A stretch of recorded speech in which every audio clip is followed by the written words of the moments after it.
विद्यार्थी मित्रों नमस्कार। इयत्ता 12वी बुककीपिंग अँड अकाउंटन्सी या विषयातील third topic admission of A partner problem number 8 नंबरचा प्रॉब्लेम आपण या व्हिडिओमध्ये समजावून घेणार आहोत। प्रॉब्लेम पाहूया। प्रॉब्लेम मी वाचतोय पहा आता। Problem The balance sheet of Sahil and Nikhil, who share profits in the ratio of 3:2 as on 31st March 2017. इथे 31 मार्च 2017चा बॅलन्स शीट दिलेला आहे। निखिल आणि साहिल यांचा त्यांचा 3:2 हा रेशो आहे, म्हणजे साहिलला 3 भाग द्यायचा आहे, निखिलला 2 भाग द्यायचा आहे। यापूर्वी प्रॉफिटचे 5 भाग पडले जात होते। ओल्ड बॅलन्स शीट पुढे दिलेला आहे। Balance sheet as on 31 March 2017। Liability साईडला क्रेडिटर्स दिलेले आहेत 60,000, कॅपिटल दिलेलं आहे पार्टनरचं। त्यानंतर ॲसेट साईडला फर्निचर आहे, बिल्डिंग आहे, डेटर्स आहे, क्लोजिंग स्टॉक दिलेले आहे, कॅश इन हँड दिलेले आहेत। ॲसेट हा ओल्ड बॅलन्स शीट आपल्याला दिलेला आहे। पुढे काय दिलेलं आहे बघा। Varad admitted on 1 April 2017 on the following terms. पुढील काही टर्म्स विचारात घेऊन वारद याला व्यवसायामध्ये नवीन पार्टनर म्हणून ॲडमिट करून घेतलेला आहे।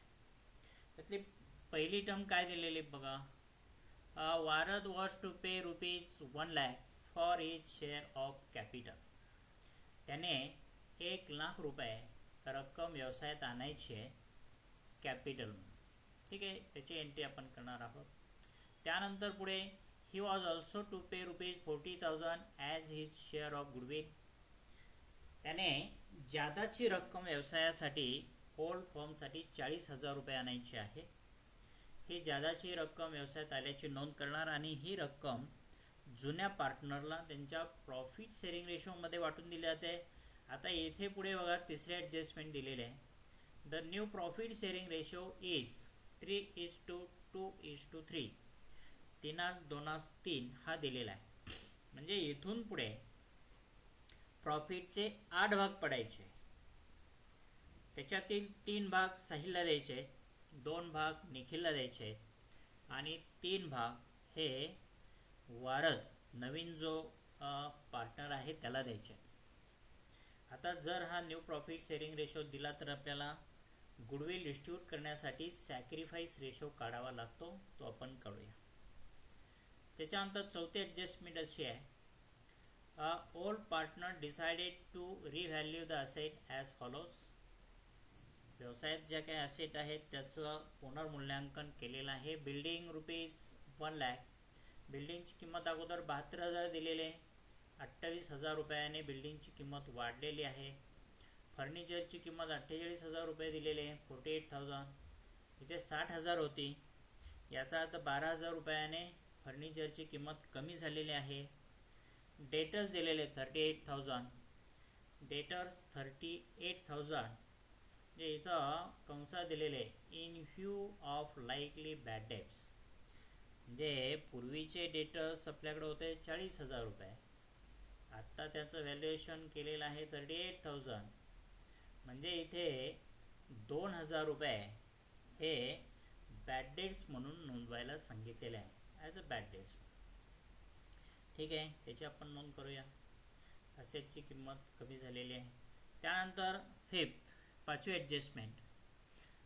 It was found that there was a liability for ₹3,000 for goods in March 2017 but recorded on 2 April 2017। माल खरेदी केलेला आहे मार्चमध्ये, म्हणजे 31 मार्च 2017च्या अगोदर, पण त्याची नोंद केलेली नाही। आता ही जर नोंद केलेली नसेल तर ती नोंद अगोदर करायला हवी होती, कारण तेवढी त्यांची लायबिलिटी वाढली असती, ठीक आहे। नोंद केलेली नाही, आपण आता नोंद करायची आहे। क्रेडिटर्स जे दिलेले आहेत अगोदरचे क्रेडिटर्स ₹60,000, त्या क्रेडिटर्समध्ये वाढ होईल आणि क्रेडिटर्स आता 63,000 रुपये होतील.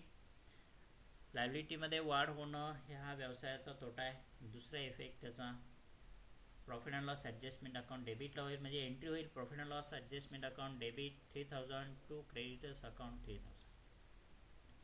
पुढे काय म्हणते, you are required to prepare profit and loss account, profit and loss adjustment account, capital account and partners, then balance sheet after the admission of Varad. ठीक आहे, आपण profit and loss adjustment account इथं टाकलेलं आहे. या पद्धतीने आपण घ्यायचं आहे. In the books of new partnership form profit and loss adjustment account, त्यानंतर पार्टनर्स कॅपिटल अकाउंट आपण घ्यायचं आहे. इथे separate old partners capital account टाकलेलं आहे. साहिल, निखिल यांचा, आणि जो न्यू पार्टनर आहे वारद, त्याचा वारद कॅपिटल अकाउंट, त्याला सेपरेट नाव दिलेलं आहे, त्याचा एक सेपरेट स्वतंत्र आहे म्हणून वारद कॅपिटल अकाउंट. त्याच्यानंतर पुढे बॅलन्स शीट टाकून घेतलेलं आहे. Balance sheet as on 1 April 2017. ॲडमिशनची डेट इथं दिलेली आहे. Liability side, asset side. ठीक आहे, प्रॉब्लेम आपण सोडूया. पहिल्यांदा प्रॉब्लेममधील लायबिलिटी साईड फर्स्ट आयटमपासून आपण सुरुवात करणार आहोत. पहिले दिलेले creditors 60,000. Creditors balance sheet liability साईडला क्रेडिटर्स दाखवायचे आहेत, इथं नोंद करायचे. क्रेडिटर्स इनर कॉलममध्ये नोंद करा ₹60,000, 60,000 रुपये. त्यानंतर नेक्स्ट कॅपिटल दिलेले आहे. साहिल आणि निखिल क्रेडिट बॅलन्स आहे. आपण कॅपिटल अकाउंट इथे पाहणार आहोत. कॅपिटल अकाउंट क्रेडिट साईडला इथं लिहिलेलं आहे बाय बॅलन्स ब्रॉट डाऊन. साहिलच्या कॉलममध्ये त्याची रक्कम दाखवायची आहे 80,000 आणि निखिलच्या कॉलममध्ये निखिलची रक्कम दाखवायची 1,00,000 रुपये. त्यानंतर नेक्स्ट ॲसेट साईड, सर्व ॲसेट पहा. Furniture, building, datas, closing stock, cash in hand. तुमच्या पुढे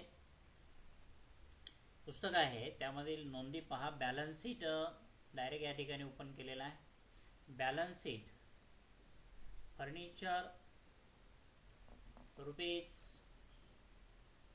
₹60,000. त्यानंतर बिल्डिंग ₹72,000.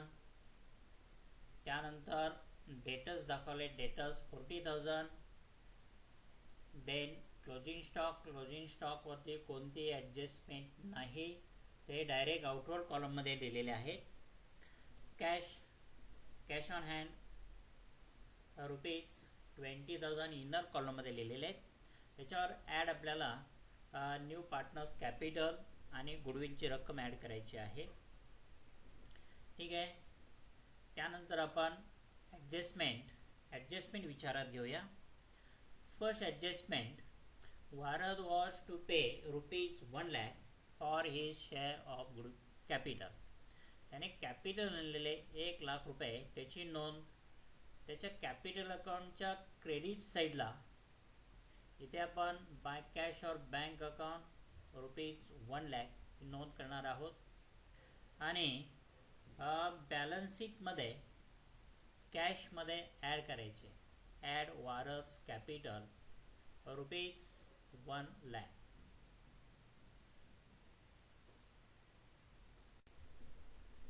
ॲडजस्टमेंट नंबर सेकंड, 2 नंबरची ॲडजस्टमेंट बघा. He was also to pay ₹40,000 as a share of goodwill. 40,000 रुपये गुडविलचे अमाऊंट त्याने आणलेले आहे. आपण एंट्री करणार आहोत. Cash or bank account debit to goodwill account काही ओपन केलेला नाही. बॅलन्स शीटला आपण कॅश दाखवलेले, तिथे ॲड गुडविलचे अमाऊंट 40,000 रुपये आणि टोटल कॅश आपल्याकडे आता जमा होईल 1,60,000 रुपये. आउटवर्ड कॉलममध्ये देऊन द्यायचे. आता हे जे गुडविलचे एंट्री आपण केली, cash or bank account debit to goodwill account, आता हे गुडविल डिस्ट्रीब्यूट करायचं आहे. जर त्यांनी न्यू प्रॉफिट शेअरिंग रेशो दिला असेल तर आपल्याला गुडविल डिस्ट्रीब्यूट करण्यासाठी सॅक्रिफाईस रेशो काढायचा आहे. ठीक आहे, बघूया आपण सॅक्रिफाईस रेशो काढू. इथे calculation of sacrifice ratio. Sacrifice रेशोचं सूत्र आपण अगोदर पाहिलेलं आहे.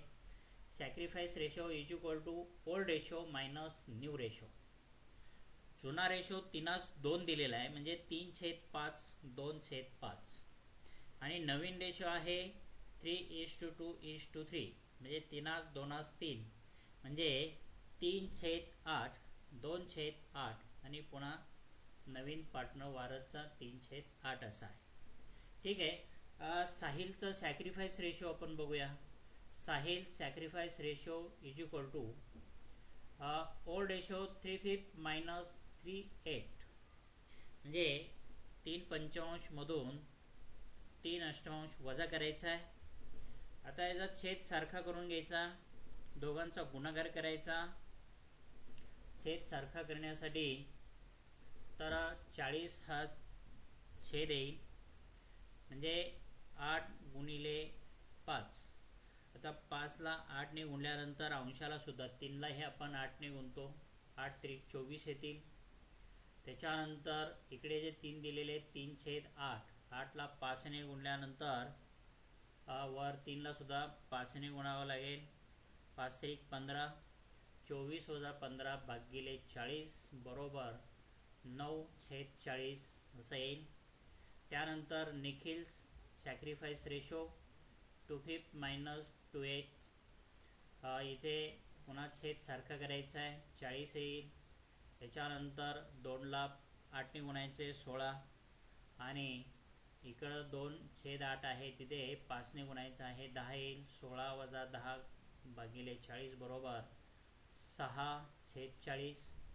त्याला सरळ रूप द्यायचं आहे. साहिल आणि निखिल 9/6 येतो, 9/6. तर सरळ रूप दिला तर 3:2. आता इथे सॅक्रिफाईस रेशो आणि त्यांचा ओल्ड रेशो सारखाच आहे, पण जेव्हा न्यू रेशो दिला जाईल त्यावेळेस खात्री करून घ्यायची आहे की त्यांचा सॅक्रिफाईस रेशो बदललेला नाही. ठीक आहे. त्याच्यानंतर पुढे जो गुडविल आहे ते गुडविल आपण त्यांना वाटून देणार, एंट्री करणार आपण. Goodwill account debit to old partners capital account. Old partners capital account credit साईडला 40,000 रुपयाचे आपण 5 भाग पाडले. 3 भाग साहिलला दिले आणि 2 भाग निखिलला दिले, 24,000 आणि 16,000. त्याच्यानंतर adjustment number 4, valuation of asset दिलेलं आहे. बिल्डिंगची किंमत 1,00,000 रुपये ठेवायला सांगितलेली आहे. ठीक आहे. बॅलन्स शीटला आपण बिल्डिंगची किंमत 72 नोंदलेली आहे, 72,000 रुपये. किमतीत वाढ आहे, त्यामुळे ॲड ॲप्रिशिएशन ₹28,000 28,000 रुपये. आणि टोटल आउटवर्ड कॉलममध्ये बिल्डिंगची किंमत येणार आहे 1,00,000 रुपये. त्यानंतर फर्निचरची किंमत आपल्याला 48,000 ठेवायला सांगितलेली आहे, 48,000 रुपये, 60,000 आहे. तत्पूर्वी बिल्डिंगची नोंद करून घ्या. बिल्डिंग किमतीत वाढ झालेली आहे. रिव्हॅल्युएशन अकाउंट क्रेडिट साईडला बाय बिल्डिंग ₹28,000 28,000 रुपये. त्यानंतर फर्निचरची किंमत कमी झालेली आहे. ठीक आहे, लिहू आपण इथं लेस डेप्रिशिएशनची अमाऊंट दिलेली आहे आपल्याला ₹12,000 दिलेले, म्हणजे आपण काढलेले आहे, कारण 48,000 रुपये आपल्याला किंमत ठेवायची आहे. 48 व्हॅल्युएशन करायचं आहे. 60,000 पूर्वी होतं, म्हणजे 12,000 किंमत कमी झालेली आहे. किंमत कमी झाली, रिव्हॅल्युएशन अकाउंट डेबिट साईडला नोंद होईल. टू फर्निचर अकाउंट ₹12,000 12,000 रुपये. त्यानंतर डेटरची किंमत आपल्याला इथं 38,000 38,000 ठेवायची आहे. ॲज अ बॅड डेट्स, म्हणजे ते बॅड डेट्स म्हणून आपण लेस करणार. बॅड डेट्स 2000 म्हणजे 38,000 रुपये ही किंमत राहील. आणि त्यानंतर त्याचं सेकंड इफेक्ट, दुसरी नोंद, profit and loss adjustment account debit side to bad debts ₹2000. ठीक आहे. त्यानंतर तिन्ही नोंदी आपण केलेल्या आहेत. बिल्डिंगची किंमत वाढलेली आहे, फर्निचरची किंमत 12,000ने कमी झालेली आहे आणि डेटरची किंमत जी कमी झाली त्याला ॲज अ बॅड डेट्स म्हणून आपण लेस केलेले आहे. पुढे पाचवी ॲडजस्टमेंट आपल्याला दिलेले, it was found that there was a liability for ₹3,000 for goodwill in March 2017 but recorded on 2nd April 2017. ठीक आहे. आता हा माल अगोदर खरेदी केलेला आहे बॅलन्स शीट डेटच्या अगोदर, परंतु त्याची नोंद नाही. आपण नोंद करून घेणार आहोत. बॅलन्स शीटला क्रेडिटर्स दिलेले आहेत 60,000. त्यामध्ये add goods purchased but not recorded अशी नोंद आपण या ठिकाणी केलेले आहे. ₹3,000 ₹3,000 आणि टोटल किंमत येणार आहे ₹63,000. ठीक आहे. त्याच्यावर second effect, revaluation account debit साईडला नोंद होईल कारण ॲसेटमध्ये वाढ आहे, लायबिलिटीमध्ये वाढ आहे. लायबिलिटीत वाढ झाली तर व्यवसायाचा लॉस आहे, तोटा आहे. आपण एंट्री केलेली आहे profit and loss adjustment account debit to creditors account. इथे टू क्रेडिटर्स अशी नोंद होईल ₹3,000. ठीक आहे. प्रॉब्लेममधील सर्व नोंदी आपल्या झालेल्या आहेत. पहिल्यांदा रिव्हॅल्युएशन अकाउंट टॅली करायचं आहे. रिव्हॅल्युएशन अकाउंट क्रेडिट साईडची बेरीज येते 28,000. डेबिट साईडला ती मांडायची आहे. डेबिट साईडला मांडल्यानंतर डेबिट साईडची बेरीज करा. डेबिट साईडची बेरीज येते 17,000. नोट डाऊन करून घ्या. 28,000मधून 17,000 वजा केल्यानंतर फरक येतो, बॅलन्स येतो 11,000. 11,000 हा रिव्हॅल्युएशन प्रॉफिट आहे. क्रेडिट साईड जास्त आहे. Credit balance of revaluation account is called a revaluation profit. हा रिव्हॅल्युएशन प्रॉफिट जुन्या ओल्ड पार्टनरला त्यांच्या प्रॉफिट शेअरिंग रेशोमध्ये वाटून द्यायचा आहे. डेबिटला नोंद करायची. आपण एंट्री करतो profit and loss adjustment account debit to old partners capital account. Sahil आणि निखिल यांना हा वाटून दिला जाईल. 11,000 रुपये याचे 5 भाग पाडले तर 2,200 रुपयाचा एक भाग होईल. 3 भाग साहिलला द्यायचे म्हणजे 6,600. 2 भाग निखिलला द्यायचे म्हणजे 4,400 रुपये. ठीक आहे. त्याच्यानंतर पार्टनर्स कॅपिटल अकाउंट क्रेडिट साईडला ही नोंद करायची आहे. Partners capital account credit side, क्रेडिटला by profit and loss adjustment account. साहिलला पण दिलेले आहेत 6,600 आणि निखिलला दिलेले आहेत 4,400 रुपये. ठीक आहे. त्यानंतर कॅपिटल अकाउंट क्लोज करायचं आहे. अगोदर साहिलचं कॅपिटल अकाउंट क्लोज करूया आपण. क्रेडिट साईडची बेरीज 1,10,600 डेबिटला मांडायचे आहे आणि डेबिटला कुठलीही नोंद नाही, त्यामुळे टोटल बॅलन्स 1,10,600 इथे नोंद करायची टू बॅलन्स कॅरी डाऊन. हा क्रेडिट बॅलन्स आपण लायबिलिटीला दाखवणार आहोत. त्यानंतर निखिलचं अकाउंट क्लोज करायचं आहे. निखिल क्रेडिट साईड बेरीज येते 1,20,000. डेबिट साईडला मांडा 1,20,000 आणि जो बॅलन्स आहे तो बॅलन्स टोटल डेबिटला. निखिल क्रेडिट साईडची बेरीज आहे 1,20,000 रुपये. ती इथे डेबिटला मांडली आणि डेबिटला तो बॅलन्स दाखवायचा आहे 1,20,400. त्यानंतर न्यू पार्टनरचा कॅपिटल अकाउंट आपण सेपरेट ओपन केलेला आहे. त्याची एंट्रीची नोंद केलेली आहे by cash or bank account 1 lakhs. तोही टॅली करायचा आहे, तोही बॅलन्सिंग करायचा आहे. 1,00,000 रुपये क्रेडिट साईडचं बॅलन्स डेबिटला लिहायचा आहे. डेबिटला दुसरी कुठलीही नोंद नाही. तो टोटल बॅलन्स आपण टू बॅलन्स कॅरी डाऊन अशी नोंद करणार आहोत. आता हा जो बॅलन्स आहे हा ओल्ड पार्टनरमध्ये टोटल कॅपिटलमध्ये दाखवायचा आहे. ठीक आहे. बॅलन्स शीट लायबिलिटी साईडला इथे नोंद करायची आहे पार्टनर्स कॅपिटल. त्यानंतर साहिलचं कॅपिटल दाखवायचं आहे इनर कॉलमला 1,10,600 रुपये. निखिलचं कॅपिटल दाखवायचं आहे 1,20,400 रुपये. आणि न्यू पार्टनर वारदचं कॅपिटल 1,00,000 रुपये. आता या फर्मचं टोटल कॅपिटल तिघांचं कॅपिटल असणार आहे 3,31,000 3,31,000 रुपये.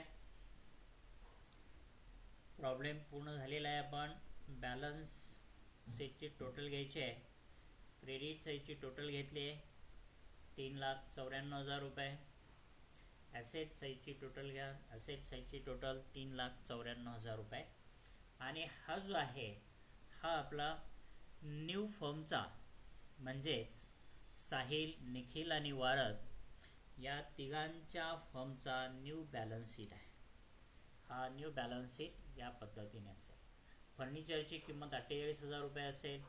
बिल्डिंगची किंमत 1,00,000 असेल. डेटा 37,000 आहेत. क्लोजिंग स्टॉक 48,000 आहे. आणि कॅश ऑन हँड 1,60,000 1,60,000 आहे. क्रेडिटर्स आहेत 63,000 रुपये आणि 3,31,000 रुपयाचं टोटल कॅपिटल आहे. ठीक आहे. प्रॉब्लेम आता याचे जर्नल एंट्री थोडक्यात पाहूया. जर्नल एंट्रीज इथं दिलेल्या आहेत. पहिली जर्नल एंट्री पहिल्या ट्रान्झॅक्शन टर्मपासून सुरू होईल. अगोदर काही आपल्याला ॲक्युमुलेटेड प्रॉफिट किंवा लॉस दिलेला नाही, त्यामुळे कॅश अकाउंट डेबिट ₹1,00,000 टू वारस कॅपिटल अकाउंट ₹1,00,000 1,00,000 रुपये. ठीक आहे. त्यानंतर गुडविल आणल्याचे एंट्री होईल. Cash account debit 40,000 to goodwill account ₹40,000.